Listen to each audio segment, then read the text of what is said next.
Is offshore wind affecting whales? That's the question that we're going to answer on today's episode of the How to Protect the Ocean podcast. Because over the last couple of years, there have been a number of whale strandings that are concerning to researchers. Now, the blame is being put on the offshore wind industry for these strandings. There are certain groups that are actually coming out and saying that it's offshore wind. They include politicians, nonprofit organizations, fishing industries, as well as media outlets. You'll probably guess who those are.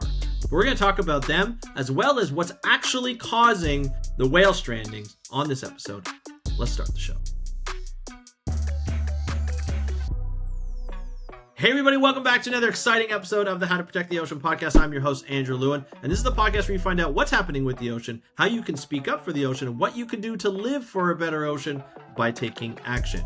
And on today's episode, we're going to be looking at offshore wind industry and if it affects the recent strandings of a number of different whales along the east coast of the US. Before we do, if this is your first time to this podcast, whether it's the video or the audio version, there is more information for you over at our website at speakupforblue.com. That's speakupforblue.com. And if you want more information to your inbox, and you can't go to my website all the time, not to worry, we have that answer for you. Go sign up for our newsletter at speakupforblue.com/newsletter and just put in your email and you will get an email Monday to Friday at 8 a.m. Eastern to find out more about ocean news, ocean jobs, and our latest episodes. So check that out, speakupforblue.com/newsletter. Let's get into the show. Let's just get down to it. There have been, over the last couple of years, some whale strandings on the east coast of the US. They're concerning. So we have to ask the question, what's happening there? What are the factors that are causing these whale strandings? And some people think they have the answer. Those people are Donald Trump, the Republican Party, fossil fuel funded nonprofit organizations, as well as Fox News, like 50 media outlets from Fox News. They are saying that it's the offshore wind industry. I wonder why they're doing that. But that's what they're saying. They've been perpetuating that message over different channels, whether it be social media or on TV, to say, hey, you know what? This is the problem. Wind is the problem. We know Donald Trump has a problem with windmills for a long time, right? There's a famous quote or the famous speech where he's talking about how if you have your TV hooked up to your electricity and a windmill coming out of your house and the wind stops, then your TV goes out and you can't watch TV anymore. I mean, who wants that, right? It's absolute BS. It doesn't happen that way. That's not the way it works. If you want more information, you can start looking it up on about windmills and how windmills work. Regardless of that, windmills have some positive impacts. We're going to talk about that later on in the show. But the first question to ask is, does the offshore wind industry affect whale strandings or cause whale strandings? That's a question you have to ask because there's been an increase of windmills put out into the offshore, in the ocean, in the Atlantic Ocean. So we have to ask the question, has it really affected us? Well, researchers at NOAA, as well as academic institutions, have been studying this, and they said they have not found any evidence that are linking the offshore wind industry to the strandings and deaths of whales on the East Coast. Some argue the noise from offshore wind farms can impact a whale's navigation and lead to stranding or death.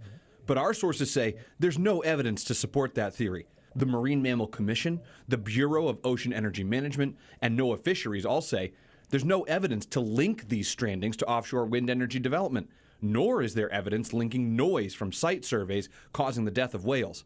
NOAA has been tracking the increase in whale deaths over the last 6 years and determined that vessel strikes and entanglement in fishing gear are the greatest human threats to large whales. So we know there's no evidence that are happening. So why is Donald Trump, nonprofit organizations, media outlets, and the fishing industry talking about getting rid of offshore wind or offshore wind causing problems? Well, because it causes problem for them. Because the more you have offshore wind, the less you depend on fossil fuels. The more you have offshore wind, there's less area to fish. And the fishing communities are worried about finding fish. That's their main priority. Also, if you start to talk about offshore wind causing whales, you're taking the attention away from fishing gear entanglements, which I'll talk about in just a sec, as affecting whales. That is where the real problem exists. So you have the reason of why these outlets and why these organizations are and why these politicians are talking about how offshore winds could be affecting the whale strandings. They're just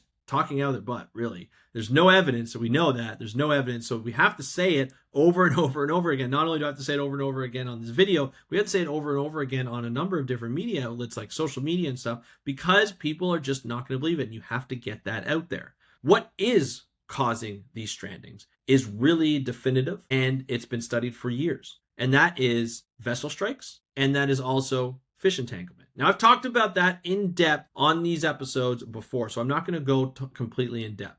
But vessel strikes are a huge cause for whale strandings and whale deaths. And we know this because the North Atlantic right whale population is extremely affected by vessel strikes, so much so that they've rerouted shipping lanes to avoid ship strikes with these whales. On the other hand, you have fishing gear entanglement. So fishing gear entanglement affects the whales by the whales swimming over fishing gear, whether it be swimming through a line that's attached down to a lobster trap or a crab trap, and it goes into their fins. The line cuts into their fins where there's actually bleeding and they get infected and they could die from that infection. And if it's prolonged, they're not rescued in time. So we've seen a lot of whales die with fishing gear entangled on them as they wash up to offshore. We also don't see some of the whales that die offshore and they just sink to the bottom because it's really hard to detect that. It's not easy to detect that at all, as you can imagine. So those are the two main causes that are affecting whales. Now, the big thing is a lot of people are going to be like, well, hold on a second. You have these windmills and they are huge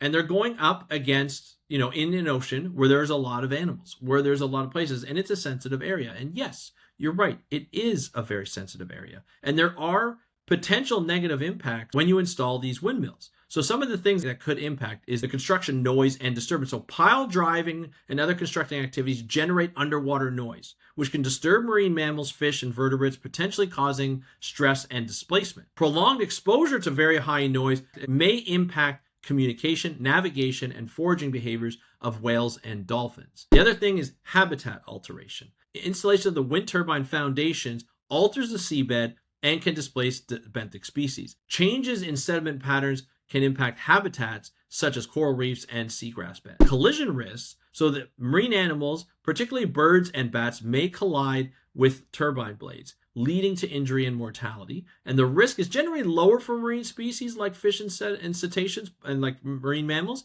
but you never know.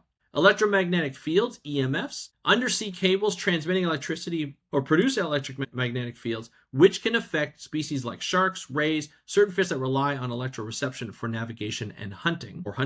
Displacement of species, so noise, habitat changes, or construction activity may lead to temporary or permanent displacement of sensitive marine species from critical areas. And then cumulative impacts, all of them together of multiple wind farms, especially in densely developed regions, may lead to broader ecological changes. But the creation of artificial reefs. When you put a turbine in, you attract benthic habitats. You attract coral reefs, you attract oysters, you attract mussels, you attract a lot of different animals, which actually lead to the second positive impact is fish aggregation. Those habitats that fish gather around those and end up benefiting off of those habitats. Of course, windmills are a vessel to reduce carbon emissions. Just the fact that you have windmills makes us more dependent on renewable energies and less dependent on fossil fuels, which cause more carbon emissions. And then, of course, research and monitoring opportunities. There's a lot of things that you can do, and there's developing projects that are happening that can actually help us monitoring different types of marine environments that are in and around these windmills.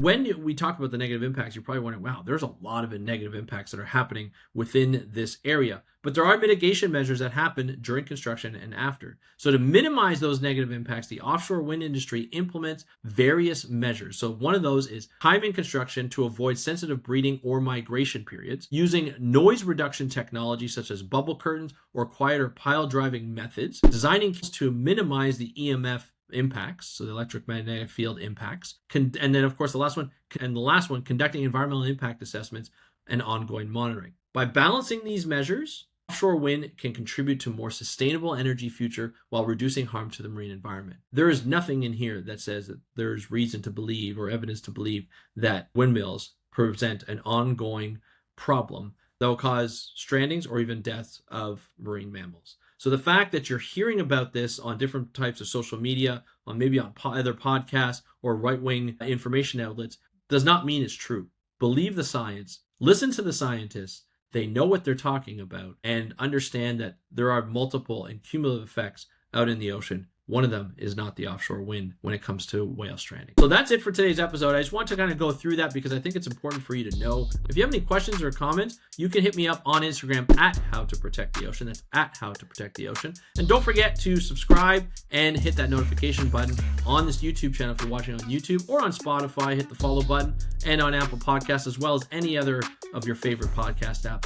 Let me know what you think of the episode. I'd love to hear from you on Instagram. That's it for today's episode. Thank you so much for joining me on this episode of the How to Protect the Ocean podcast. I am your host, Andrew Lewin. Have a good day. We'll talk to you next time, and happy